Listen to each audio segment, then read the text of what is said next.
आप देख रहे हैं जनता मंच।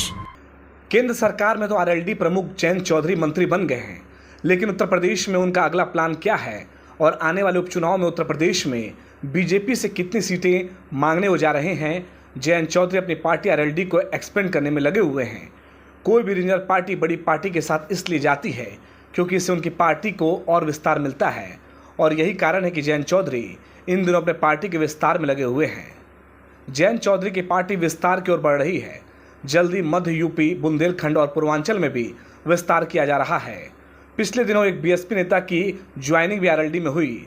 बता दें कि आरएलडी को बागपत और बिजनौर में तो जीत मिल गई, लेकिन वह अपनी पार्टी को पश्चिमी यूपी में भी विस्तार दे रहे हैं। अब आरएलडी का फोकस है कि पश्चिम में जिन सीटों पर एनडीए को हार मिली है, उन सीटों पर तगड़े तरीके से फोकस करना है। पश्चिमी यूपी में जयंत चौधरी अपना संगठन और भी मजबूत करना चाहते हैं ताकि आने वाले दिनों में किसी प्रकार के सीटों के नुकसान का सामना ना करना पड़े। उत्तर प्रदेश में होने वाले 10 विधानसभा सीटों पर उपचुनाव में आरएलडी 2 सीटों की मांग कर रही है। हालांकि अभी चुनाव की तारीखें नहीं आई हैं, लेकिन अंदाजा लगाया जा रहा है कि कुछ ही महीनों में उपचुनाव हो सकते हैं। 2 सीटों में से मीरापुर, जहां के आरएलडी विधायक अब सांसद हो गए हैं, वहीं अलीगढ़ की खैर सीट पर भी आरएलडी झंडा गाड़ना चाहती है। जयंत चौधरी कौशल विकास मंत्री बन गए हैं, लेकिन किसानों की आवाज़ वह कैसे उठाएंगे, यह भी देखना महत्वपूर्ण होगा, क्योंकि पिछले 5 सालों में जयंत चौधरी और उनकी पार्टी आरएलडी किसानों के मुद्दे को उठाती आई है, और यही कारण है कि किसानों के बीच आरएलडी एक लोकप्रिय पार्टी है।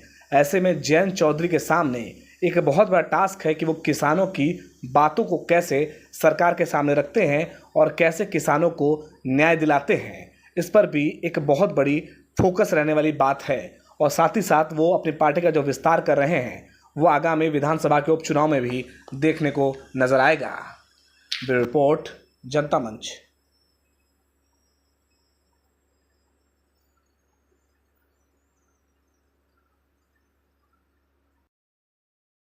अभी तक आपने हमारे चैनल को सब्सक्राइब नहीं किया है तो दिए गए स्क्रीन पर हमारे जनता मंच चैनल को सब्सक्राइब करें और बेल बटन दबाना बिल्कुल ना भूलें।